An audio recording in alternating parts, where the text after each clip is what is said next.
From the Albuquerque Journal, this is the leading news. I'm Gino Gutierrez. It's Monday, October 6th. Here's what we're covering on today's episode. Governor Michelle Lujan Grisham wasted no time signing 4 of the 5 bills passed during last week's special legislative session, which focused on protecting New Mexicans from looming federal funding challenges. The governor approved measures to offset rising health insurance costs, expand the use of the state's rural health care fund, fix language in the criminal competency law, and allocate $161 million for food assistance programs, food banks, and public broadcasting. All 4 bills did take effect immediately. However, Lujan Grisham held off on signing a controversial vaccine-related bill that would give state health officials greater authority to set vaccine requirements. Republican opposition blocked Democrats from making it take effect immediately, and the governor has until October 22nd to decide if she wants to sign it into law. The governor also criticized GOP lawmakers for delaying the bill, warning it could restrict access to COVID-19 vaccines for children this year. Lujan Grisham called the special session to address potential fallout from federal budget changes that could strip Medicare coverage from up to 90,000 New Mexicans. While Republicans objected to being left out of negotiations and pushed to include crime and child welfare issues, the governor said those topics will be addressed during the regular session in January. The U.S. Department of Defense has pushed back cleanup timelines for PFAS contamination at New Mexico's 3 Air Force bases, Cannon, Holloman, and Kirtland, by as much as 6 years, which is raising concern among state officials. Cannon and Holloman are among the state's most contaminated sites, with PFAS levels at Cannon reaching 26,000 parts per trillion, which is over 6,000 times over the federal drinking water limit. Known as, quote, forever chemicals, PFAS are linked to cancer, thyroid disease, and pregnancy complications, and have leached into groundwater from decades of firefighting foam use. At Cannon, the plume of polluted water extends 4 miles beyond the base, and a state health study found Curry County residents near the base had PFAS levels 3 times the national average. The Department of Defense's revised documents now delay Cannon's cleanup study from 2026 to 2032, and Holloman's from 2027 to 2032. Kirtland's has also been delayed from 2029 to 2032. State Environment Secretary James Kenney blasted the Air Force for neglecting public health, saying, quote, when it comes to our water, they're AWOL. The Air Force has not explained the delays, and its public affairs offices did not respond to questions. New Mexico remains locked in legal battles with the Air Force over cleanup authority, including a pending federal lawsuit and a role in the national PFAS class action. Meanwhile, state officials and local leaders warn that each year of delay means deeper contamination, wider exposure, and mounting health risks.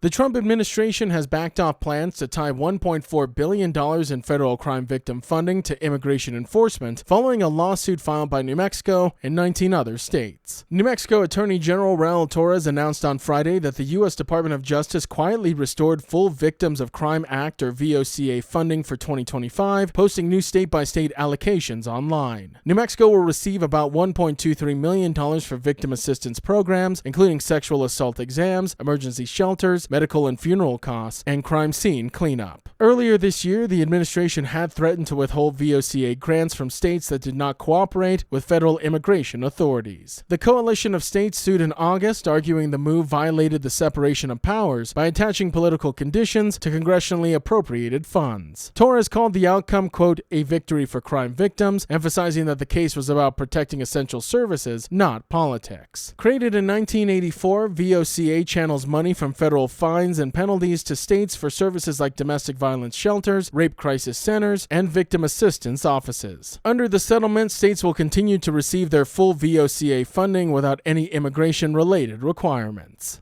The city of Albuquerque is moving to strengthen protections for pedestrians and cyclists with a proposed ordinance that would require drivers to stop both at marked and unmarked crosswalks and yield when crossing bikeways and multi-use trails. The measure comes after the July death of 19-year-old cyclist Kyla Van Landingham, who was struck and killed while using a trail crossing on Carlisle Boulevard. Her mother, Melissa Montoya, said she hopes the new rules will be paired with strong enforcement and public education. Albuquerque District 7 Councilor Tammy Feeblecorn, who is sponsoring the proposal, called Van Landingham's death a, quote, real turning point, revealing how outdated Albuquerque's traffic laws really are. The ordinance would also clarify that unmarked crossings such as neighborhood corners, flashing yellow lights, and hawk signals are legally considered crosswalks where drivers must stop for, quote, vulnerable road users that include cyclists, pedestrians, and e-scooter riders. Feeblecorn said penalties are still being discussed with police, but stressed the goal is safety, not punishment. The ordinance is expected to be introduced to the City Council in October as part of a broader effort to improve street safety. The city has already installed new traffic signal and speed cameras near the site of Van Landingham's fatal crash. Montoya said that she's grateful for the city's quick response, but wishes the changes had come sooner.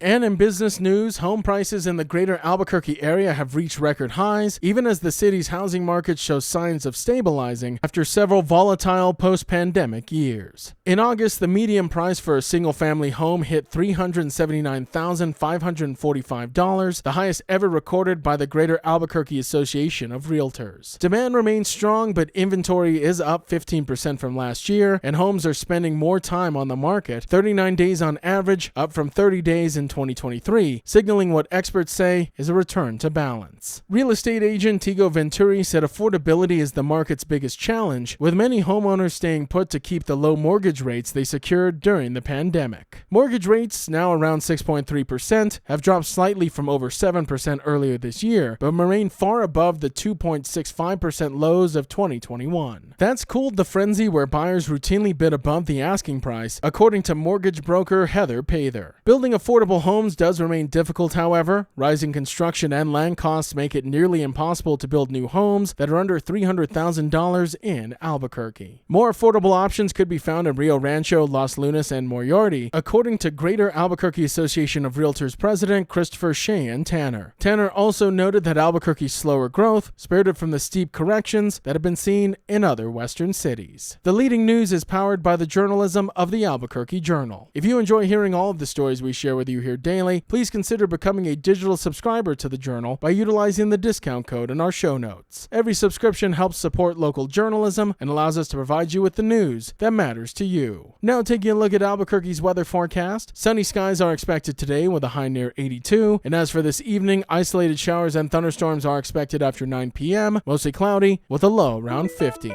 To keep up with all the latest news from the Albuquerque Journal, you can visit our website at abqjournal.com. That's the leading news. I'm Gino Gutierrez. We'll be back tomorrow.